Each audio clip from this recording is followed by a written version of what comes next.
엘리야가 그리 시내가에 머물다가 거기에 이제 시내가 마르니까 하나님께서 사르밧으로 가라 그렇게 말씀하시죠. 하나님 문이 닫히면 또 새로운 문이 열리게 되죠. 7절 말씀에 보면 땅에 비가 내리지 아니하므로 얼마 후에 그 시내가 마르니라. 시내가 말랐죠. 엘리야가 마셨던 물이 말라버린 거죠. 그때 하나님의 음성이 들리죠. 바로 그때 시내가 말라버리. 그때 하나님의 음성이 들리면서 하나님께서 엘리야에게 사르밧으로 가라. 8절 9절에 보시면 여호와의 말씀이 엘리야에게 임하여 이르시되 너는 일어나 시돈에 속한 사르밧으로 가서 거기 머물라. 내가 그곳 과부에게 명령하여 내게 음식을 주게 하였느니라. 그리 시내가에서 그가 하나님의 은혜를 경험했다가 이제 그리 시내가에서 떠나야 되는 시점이 된 거죠. 그 시내 물이 말라버리는 거죠. 우리 인생에는 이렇게 전환점이 있고요. 하나님께서 꼭 한 곳에만 머물라고 말씀하지 않으시고 그때그때마다 우리 인도하시는데 그 인도하는 전환점이 우리가 볼 때는 굉장히 절망적인 상황이에요. 마치 벼랑 끝과 같은 상황인데 그런 상황이 아니면 그리 시내가를 떠나지 않죠. 그런 상황이 아니면 사르밧이라고 하는 곳에서 경험해야 될 하나님의 놀라운 일들을 경험할 수가 없기 때문에 하나님께서 이제 그리 시내가가 마르게 하셔서 이제 새로운 곳을 향하게 하시는 것을 보게 됩니다. 우리가 이제 어려움을 처할 때 이렇게 그리 시내가가 마른 것 같은 실패를 하기도 하고 또는 소중한 걸 상실하기도 하고 또는 머물렀던 것을 떠나야 될 수밖에 없는 상황, 내가 원하지 않았는데 그런 억울한 일을 당하기도 하고 그럴 때 우리는 잘 이해하지 못하죠. 왜 하나님이 내게 이런 일을 만나게 하시는 걸까? 내 생애를 이제 돌이켜보면 나중에 깨닫게 되죠. 그때 하나님의 그런 어려움을 허락하신 것이 나의 생애 가운데는 큰 축복이었고 그때가 인생의 또 한 번의 전환점이었던 것을 이제 우리가 알게 되죠. 하나님은 환경을 초월해서 일하지만 환경을 따라서 또 환경을 통해서 일하시기 때문에 그리 시내가가 마를 때까지는 그리 시내가에 머물게 하시고 그리 시내가가 마르면서 이제 새로운 곳을 향해서 이동하게 되죠. 근데 이제 궁금한 거죠. 하필이면 시돈이냐? 하필이면 사르밧으로 가라는 걸까? 그것은 엘리야가 정말 가기 싫은 것이죠. 왜냐하면 지금 이스라엘 나라를 망하게 만드는 사람이 이세벨인데 아합과 결혼했던 이세벨인데 이세벨의 고향이 시돈이에요. 그의 아버지 엣바알이 통치하고 있는 나라가 시돈인데 하나님이 그곳으로 가라는 거죠. 이세벨이 시돈 사람이라는 사실을 열왕기상 16장 31절에 이렇게 말씀하고 있죠. 느밧의 아들 여로보암의 죄를 따라 행하는 것을 오히려 가볍게 여기며 시돈 사람의 왕 엣바알의 딸 이세벨을 아내로 삼고 가서 바알을 섬겨 예배하고 시돈 왕 그의 딸 이세벨이 지금 이스라엘에 와서 이스라엘을 완전히 지금 망가뜨리고 있는 건데 하나님이 그곳에 가라는 거죠. 그 이세벨의 고향에 그의 아버지가 통치하는 시돈에 속한 사르밧으로 가라. 이게 하나님의 명령이에요. 시돈에 속한 사르밧으로 가서 거기 머물라. 근데 하나님의 말씀에 보면 즉각 가라는 거죠. 영어에 보면 영어 성경에 보면 at once 즉시 가라는 거죠. 순종하고 가죠. 갔더니 놀라운 일들이 기다리고 있었던 거죠. 그래서 우리가 하나님의 말씀 앞에 순종하고 때로 우리 인생 가운데 너무너무 어렵고 힘든 상황에서 우리의 삶에 변화를 줄 수밖에 없는 상황에서 순종하게 되면 그 다음 놀라운 일이 전개되죠. 어떤 일이 전개돼요? 첫째는 하나님이 보내신 곳에 가면 예비된 만남이 기다리고 있는 것을 보게 되죠. 하나님께서 말씀하시죠. 사르밧에 가면 한 과부가 너에게 음식을 줄 것이다. 9절에 보면 너는 일어나 시돈에 속한 사르밧으로 가서 거기 머물라. 내가 그곳 과부에게 명령하여 내게 음식을 주게 하였느니라.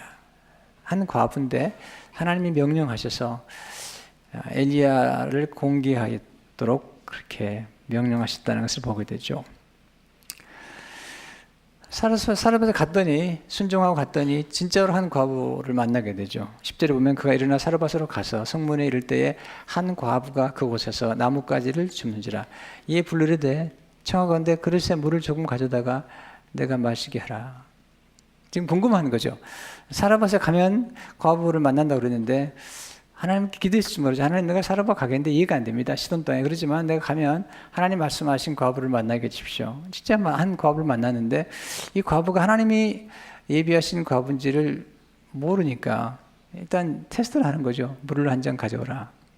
그때 물을 가지러 가니까 또 한 번 묻는 거죠. 부탁하는 거죠. 11절에 보면 그가 가지러 갈 때 엘리야가 그를 불러 이르되 청하건대 내 손에 떡 한 조각을 내게로 가져오라. 물 좀 달라고 했다가 떡을 한 조각 달라고 그러는데 이 사르밧 과부의 반응이 기가 막힌 반응이에요. 12절에 보면 그가 이르되 당신 하나님 여호와께서 살아계심을 두고 맹세하노니 나는 떡이 없고 다만 통에 가루 한 움큼과 병에 기름 조금뿐이라.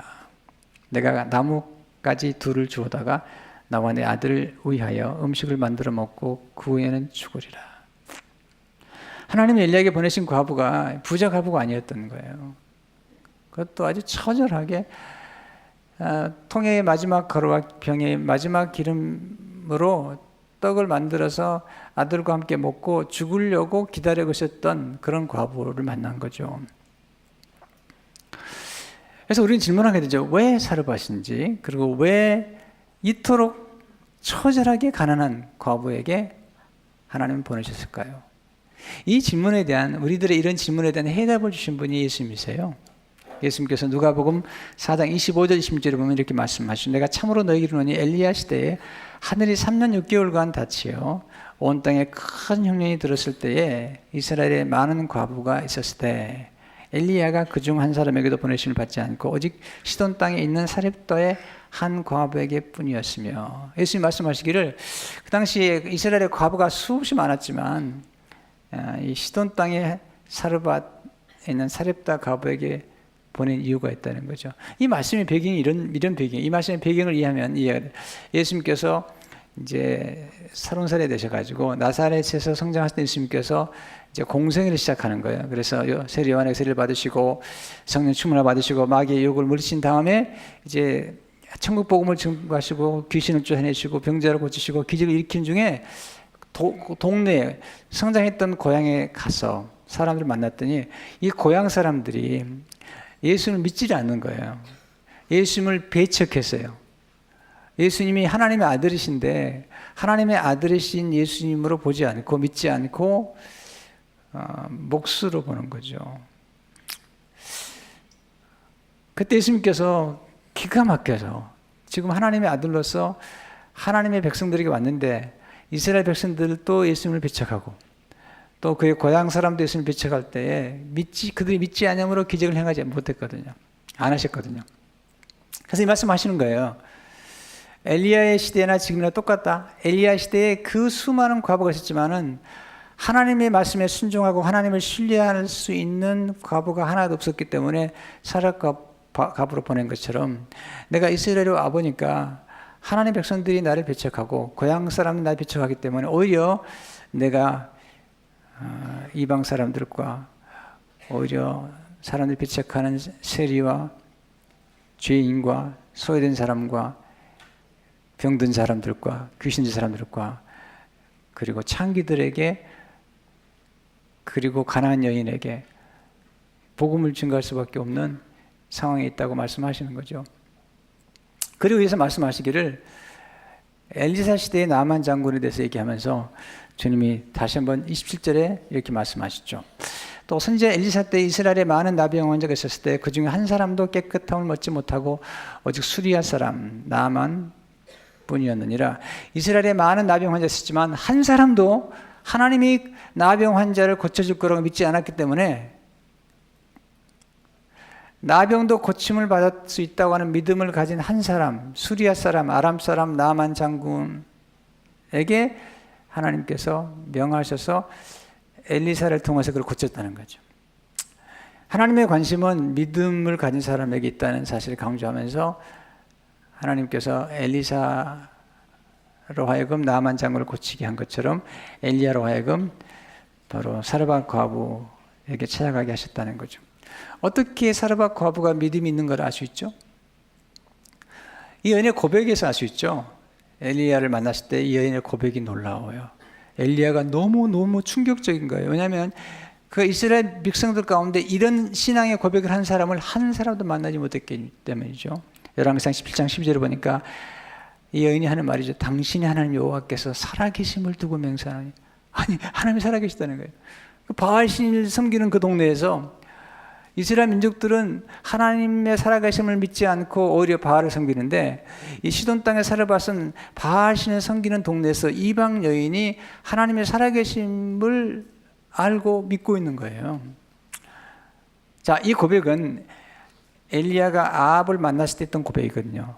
열왕기상 17장 1절에 다시 보면, 길리앗에 무하는 자 중에 디십 사람 엘리야가 아합에게 말하되 내가 섬기는 이스라엘의 하나님 여호와께서 살아계심을 두고 맹세하노니 내 말이 없으면 수년 동안 비도 있을도 있지 아니하리라 하니라.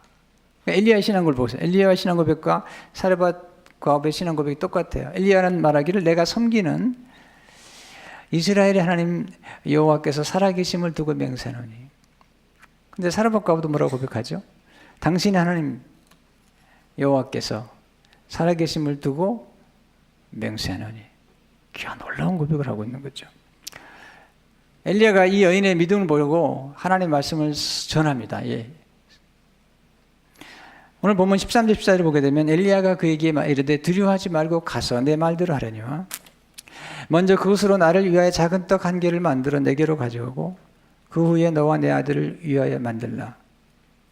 그 다음에 하나님의 말씀 선포하죠. 이스라엘의 하나님 여호와의 말씀이 나 여호와가 비를 지면에 내린 날까지 그 통에 가루가 떨어지지 않냐고 그 병에 기름이 없어지지 않으리라 하셨느니라. 하나님의 말씀, 하나님의 약속을 전했더니 이 여인이 엘리야의 말, 곧 엘리야가 전해준 하나님의 말씀대로 가서 순종하니까 놀라운 기적을 경험하게 되죠.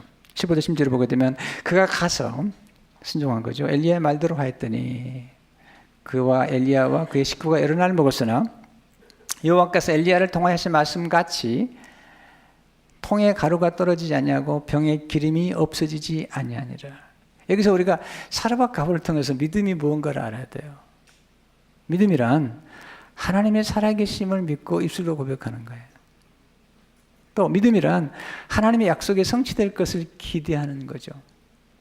이 여인이 하나님의 말씀을 듣고 만약에 떡 하나를 만들어서 엘리야를 공개하면 하나님이 말씀하시기를 비가 내리기까지 통에 가루가 마르지 않냐고 병에 기름이 마르지 않냐라고 말씀하셨거든요. 그 약속을 믿고 기대했던 거잖아요. 또한 믿음이란 하나님의 말씀에 순종함으로 반응하는 거죠.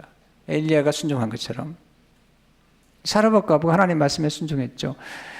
여기서 하나님이 이 사르밧 과부의 믿음을 기쁘게 여기시고 상을 준 거죠. 히브리서 11장 1절을 보게 되면 믿음이 없이는 하나님을 기쁘시게 하지 못하나니 하나님께 나아간 자는 반드시 거기 계신 것고 또한 그가 자기를 찾는 자들에게 상 주신 이심을 믿어야 할지니라. 하나님 실수가 없죠. 사르밧 과부를 그냥 선택한 게 아니잖아요. 하나님께서 사르밧 과부의 가난을 보신 게 아니에요. 믿음을 보신 거죠. 그 당시에도 물질에 부유한 사람 많았지만 물질에 부유한 사람들을 엘리야에게 보낸 게 아니라 믿음에 부유했던 사르밧 과부에게 보내셔서 엘리야를 공개했던 거죠. 하나님은 우리의 믿음 위에 복을 주시는 거예요. 하나님 사람들은 사람들을 볼 때마다 학력이나 재산의 유무나 뭐 외모나 백그라운드를 볼지 모르지만 하나님은 그렇게 보지 않으세요. 하나님 전혀 거기에 관심이 없어요. 하나님 믿음의 사람에게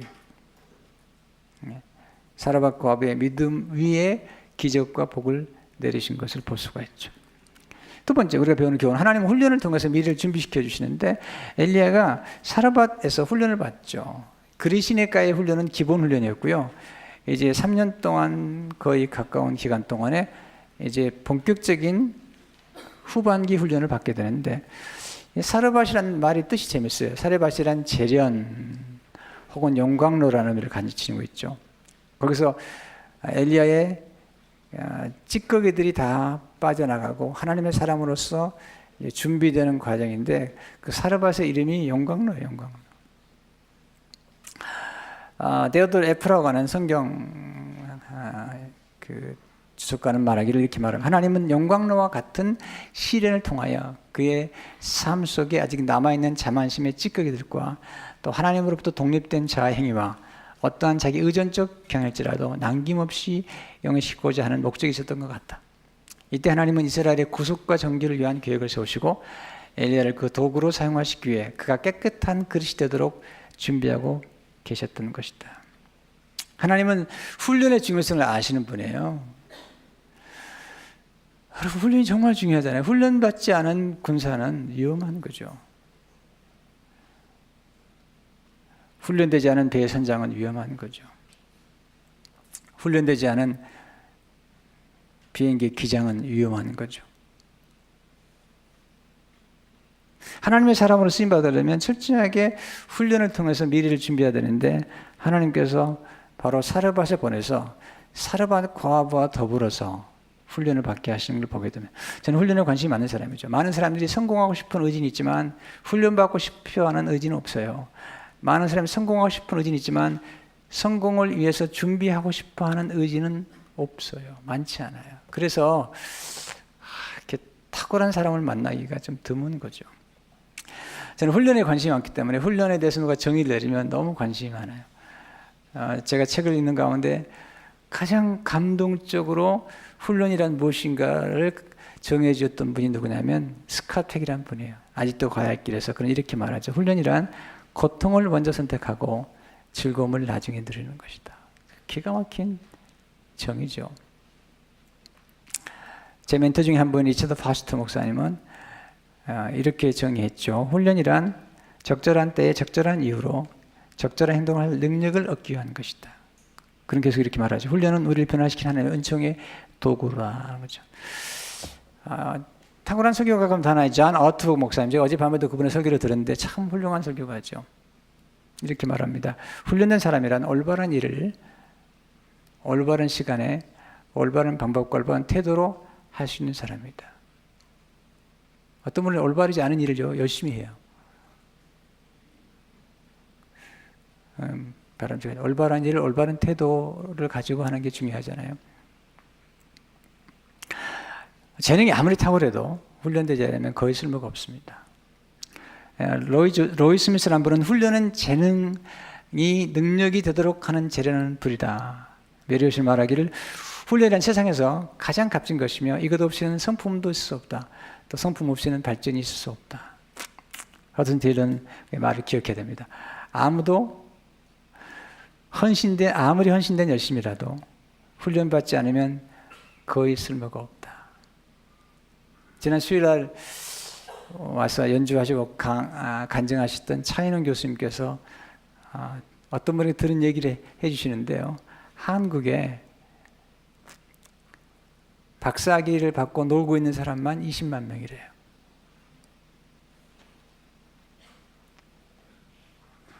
여러분, 재능 있고 학력 있다고 다 쓰임받는 거 아니에요. 하나님의 사람들은 한결같이 훈련의 중요성을 알았고, 우리 예수님도 또 하나님도 하나님 쓰시는 사람들은 철저하게 훈련시키셨어요. 훈련되지 않고 왕이 되었던 사울왕은 쉽게 몰락하고 말았습니다. 하나님께서 다윗을 철저하게 훈련시킨 것처럼 엘리야를 훈련시키고 있는 것을 보게 됩니다. 우리 너무 쉽게 만족하죠. 또 좀 나이가 들면 훈련을 받으려고 하지 않아요. 교육을 받으려고 하지 않아요. 그건 잘못된 것입니다. 여러분, 기본에 충실해야 됩니다. 그러면 하나님께서 엘리야를 통해서 기본 훈련을 시켰는데 누구와 더불어 시키냐면 사르밧 과부를 보면서 훈련받게 만들어요. 그것도 과부, 그것도 싱글 마더를 통해서 겸허하게 훈련을 받게 만드는 거죠. 가끔 우리는 생각을 하죠. 저는 이제 그 목회자 가운데 꽤 이제는 그 나이가 들어가는 목회자 중에 하나인데 그렇게 안 보이죠? 여러분, 이제 막 일어난 젊은 목회자들, 이제 막 일어나고 신앙의 순수함을 가지고 헌신한 목회자들 앞에 제가 겸허하게 배웁니다. 엘리야도 마찬가지죠. 지금 사르밧 과부에게, 그것도 이방 여자에게 신앙을 배우는 거예요. 겸허하게. 더불어 같이 훈련을 받는 거죠. 어떤 훈련일까요? 첫째로 우선순위를 따라 사는 훈련이죠.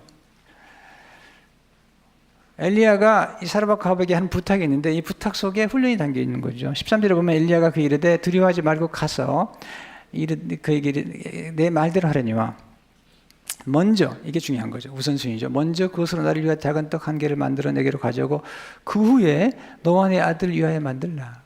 먼저와 그 후에. 우선순위가 중요하잖아요. 우리 하나님 일을 할 때 항상 우선순위가 있는 거죠. 그리하면 하나님께서 모든 것을 필요한 걸 채워주겠다는 거. 14절에 보면 이스라엘 하나님 여호와의 말씀이 나 여호와가 비를 지면에 내리는 날까지 그 통에 가루가 떨어지지 아니하고 그 병에 기름이 없어지지 아니하리라 하셨느니라. 주님 마태복음 6장 3절에 보면 너희는 먼저 그의 나라와 그의 의를 구하라. 그리하면 이 모든 것을 너에게 다하시리라. 우리가 좋아하는 것보다 우리가 마땅히 해야 될 것을 해야 됩니다. 이게 훈련입니다. 내가 좋아하는 것보다도 마땅히 해야 될 것. 우리가 아침에 눈을 뜨면 하나님 앞에 기도하고 하나님의 말씀을 묵상하고 암송하고 하나님의 음성을 듣는 것이 가장 먼저 해야 되죠. 직장생활 가더라도 내가 좋아하는 것만 하면은 직장이 훌륭한 직장이 아니죠. 내가 좋아하는 것보다도 마땅히 해야 되는 것, 내게 주어진 일에 먼저 집중하는 것, 이 우선순위죠.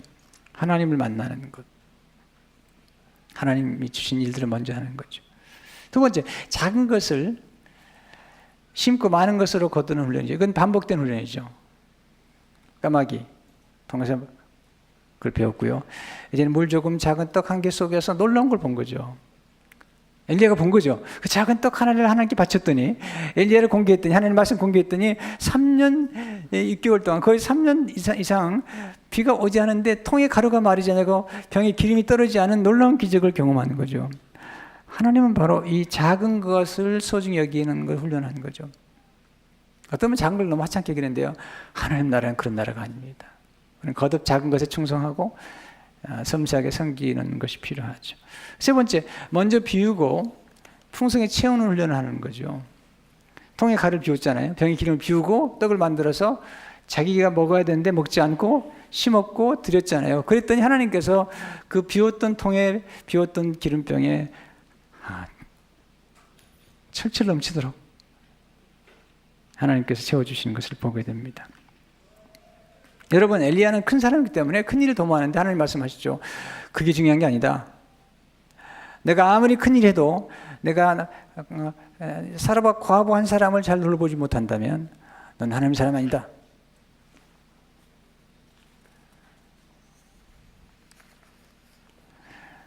내 생각을 비우라는 거예요. 스스로가 크다고 생각하는 생각을 비우라는 거예요. 또 자기 힘으로 할 수 있다는 생각을 비우라는 거예요. 비워야 되죠. 우리가 비우고 하나님의 성령을 채우고 말씀으로 채울 때 하나님의 놀라운 일이 이루어지는 것을 보게 되잖아요. 예수님도 자신을 비워 정령체를 가졌잖아요. 네 번째, 절망적인 상황에서도 믿음으로 반응할 훈련이죠. 여인이 지금 먹고 죽으려고 그러는데 믿음으로 순종했더니 반응했더니 놀라운 기적을 경험하는 거잖아요. 바랄 수 없는 중에 바라는 믿음을 보았죠. 거기서 엘리야가 배우죠. 뭘 배우냐면 사르밧 과부의 믿음을 통해서 바랄 수 없는 중에 바랐던 믿음이 놀랍다는 사실을 깨닫게 되죠. 그리고 나서 그 나중에 하늘에서 불을 내릴 때 바랄 수 없는 중 상황에서 바라는 거죠. 그러니까 지금 하나님께서 엘리야를 훈련시키는 과정에서 사르밧 과부를 통해서 훈련시키는 거죠. 아브라함 믿음이 로마 4장 18절에 보면 바랄 수 없는 중에 아브라함이 바랄 수 없는 중에 바라고 믿었다고 그러는 거예요. 이게 진정한 신앙이죠. 다섯 번째, 함께 동역하는 훈련이죠.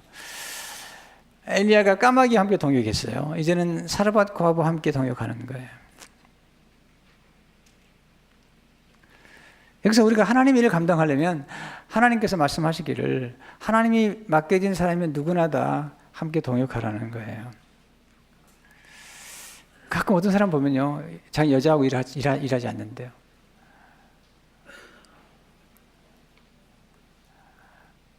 이게 자꾸 선입견과 편견을 가지고 생각하는 수. 저도 그런 경험을 했어요. 제가 처음 목회 시작할 때 난 남자들하고 사역해야 되겠다 생각했는데 교회에 남자는 얼마 안 되고 여자만 많더군요. 제가 제 아내와 결혼할 때 제가 부탁했어요. 교회에 간섭하지 말라고. 제가 얼마나 가부장적인 사람인지 모르죠. 근데 지나고 보니 그게 아니에요. 하나님의 손길을 보니까 하나님께서 엘리야와 지금 사르밧 과부가 동역하게 만드시는 거예요. 그것도 싱글맘 동역하게 만드는 거죠. 저희 교회는 여자 목사님이 계시잖아요. 목사님 두 분이 계시잖아요. 어떤 분들은 여자 목사님을 왜 세우냐고 그러는데 예수님께서 부활의 현장에서 예수님의 부활의 소식을 첫 번 전했던 사람이 누구죠? 막달라 마리아죠. 막달라 마리아 다른 여인들과 더불어서 예수님이 동역하신 거죠. 형편없는 세리와 어부들과 더불어 동역하셨어요. 신학적인 일 많이 하는데 저는 신학적인 것도 중요하지만 신학은 사람이 만든 거거든요.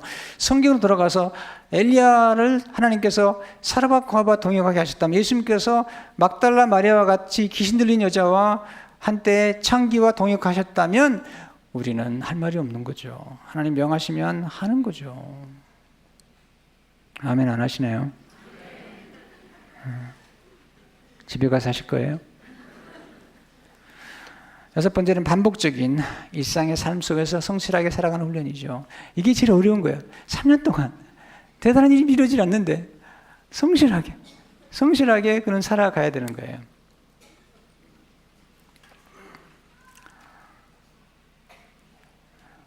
여러분 이렇게 3년을 기다릴 때 하나님 이렇게 말씀한 적이 없어요. 엘리야야 이거 3년 지나면 네가 바알 선지자들과 함께 전투를 해가지고 불을 내릴 것이다 이런 얘기 한 적이 없어요. 그러면 쉽겠죠. 우리가 훈련하는 동안에 하나님께서 그렇게 말씀하지 않으시거든요. 지난 수요일날 차인원 교수님 와서 우리에게 연주하시고 이렇게 간증하셨는데 그분이 2살 때 소아마비가 돼서 핸디캡 장애인이 됐죠.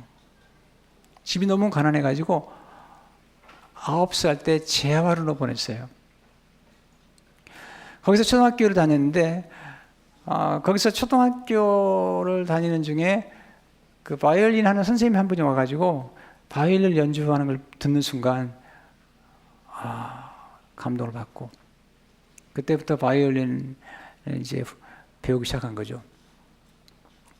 근데 재활원에 있었기 때문에 초등학교까지는 나왔지만 중학교도 나오지 못했고 고등학교도 가본 적이 없어요. 근데 마침 그런 와중에 그 베데스다 사중주라고 하는 그런 연주팀이 구성돼 가지고 그중 한 멤버가 된 거죠. 아직 중학교 나오지 않았어요? 아직 고등학교 나오지 않았어요? 그리고 청년이 된 거죠. 바로 그때 하루에 10시간씩 15시간씩 바이올린을 연습합니다. 훈련하는 거죠. 보장 있는 게 아니에요. 이 훈련 끝나고 나면 이제 중등학교 검정고시 합격할 거고 고등학교 검정고시 합격할 거고 그리고 미국의 대학을 갈 거고 그런 게 아니라니까요. 그런 보장이 하나도 없는데 그냥 거기서 성실하게 하루 10시간씩 훈련을 받는 거죠. 그분 책에 보면 이렇게 기록하고 있습니다. 새벽 6시면 어김없이 일어나 연습실로 향했다가 깜깜해진 저녁이 되어서야 방으로 들어가기를 반복했습니다. 연탄광에 들었을 때 내 온몸을 휘몰아쳤던 새벽 칼바람은 얼마나 매서웠던지요. 나는 사시나무 떨듯 오두루들 떨며 휠체어 위에서 바이올린을 잡아 내 턱에 갖다 대었습니다. 그러면 바이올린을 잡은 내 한 손과 활을 잡은 다른 한 손뿐 아니라 내 악기까지도 덜덜 떨고 있음이 느껴졌습니다. 그런 날이면 광 밖으로 보이는 새벽별까지도 나와 함께 추위에 떨고 있는 듯 보였습니다. 추위를 잊기 위한 방법은 오직 바이올린을 열심히 켜는 일이었습니다. 열심히 바이올린을 켜다 보면 열 손가락만큼은 얼어붙지 않을 테니 말입니다.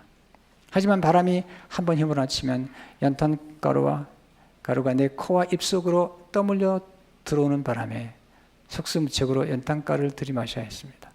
손가락은 얼지 않았지만 하루 10시간 이상 휠체어 위에 놓여있던 내 발가락들은 심하게 얼어 터져서 상처나고 곪는 일들이 다반사했습니다. 그렇게 가혹하고도 힘들었던 계절이 한 번 가고 2번 가고 3번 갔습니다. 꽃다운 청춘의 시절을 나는 오직 연탄광에 들어앉아 바이올린 소리에만 집중하며 보내고 있었습니다. 보장된 결과도 모른 채 달려가야 할 방향도 모르지. 그저 그것만이 내가 할 수 있는 유일한 선택이었기에 나는 그렇게 초라한 연습실에서 나의 젊음을 다 쏟아붓고 있었습니다. 여러분, 그 청년의 때에 초등학교밖에 나오지 않은 그 청년이 이런 세월을 보내고 있을 때 얼마나 힘들었겠어요. 그런데 이 과정이 끝났을 때 생각지 못한 일이 벌어진 거예요. 중등학교 검정고시를 보게 됐고 1년 만에 통과했고 또 고등학교 검정고시를 보게 되었고 또 하나님 놀라운 은혜 가운데 장학금을 받아서 미국 신시내티에 대학에 입학하게 된 거예요. 중학교 나오지 않은 사람이, 고등학교 나오지 않은 사람이 미국의 대학에 입학을 한 거죠. 나중에 하나님 놀라운 섭리 가운데 이분이 박사학위를 하게 되었고 지금은 오하이오 라이트 대학에서 지금 교수가 됐죠. 근데 교수로 어플라이 할 때 83명 가운데 한 명으로 뽑힌 거예요. 83명 가운데 한 명. 그것도 핸디캡인데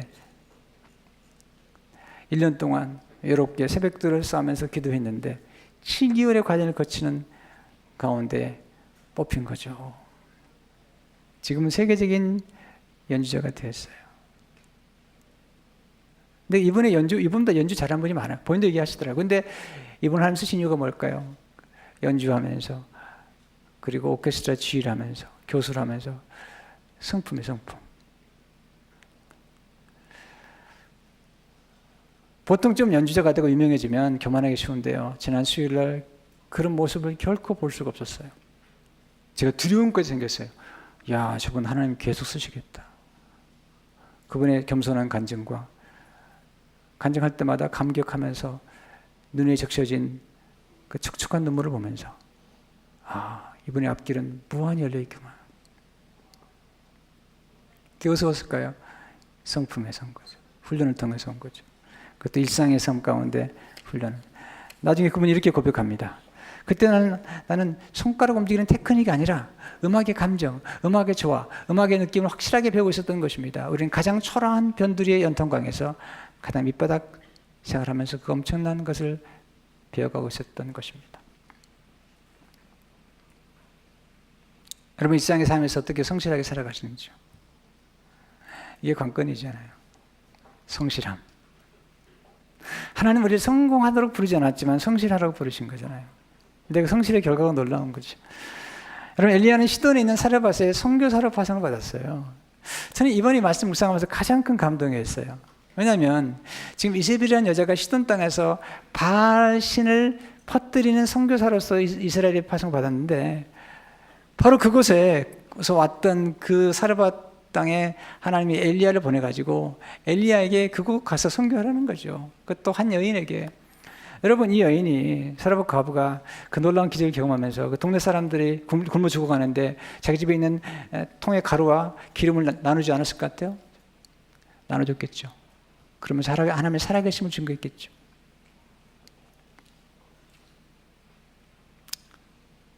엘리야가 가서 살아계신 하나님의 역사를 경험하고 우리가 다음번 설교 우리가 보겠습니다만은 나중에 3년이 거의 지났을 때에 이 사르밧 과부 이방 여인이 자기 죽은 아들을 살려준 엘리야를 향해서 이렇게 고백하죠. 당신은 하나님의 사람입니다. You are a God of man of God. You are man of God. 하나님의 사람이라는 거죠. 여기서 하나님의 놀라운 역사가 나타나는 거죠. 자, 우리 일상의 삶 가운데 우리 직장과 우리 삶의 현장에서 만약 여러분 사장님이라면 한 몇 년 지난 다음에 여러분의 직원들이 여러분에게 사장님은 하나님의 사람이네요. 이렇게 고백해야죠. 나오미가 모압에 갔죠. 근데 거기서 선교했어요, 사실은요. 왜냐하면 룻이라는 여인이 하나님을 알게 됐잖아요. 우리가 머무는 곳, 거기서 선교적 삶을 살아야 돼요. 훈련받기를 주저하면 안 됩니다. 우리는 계속해서 성장해야 됩니다. 지금 평생 학습하지 않으면 안 돼요. 훈련 받으셔야 되고 기본에 충실해야 됩니다. 오늘 이 말씀이 여러분에게 영감을 주어야 됩니다. 그리 시내가와 같이 경험하고 있다면 또는 영광로와 같이 사르밧에 머물고 있다면 낙심하지 마세요. 성실하게 훈련하세요. 그러면 반드시 길이 열립니다. 그리고 하나님께서 그 다음 길을 놀랍게 예비하고 계시는 것을 보게 됩니다. 엘리야와 사르밧하고가 경험했던 은혜가 여러분에게 있기를 축원합니다.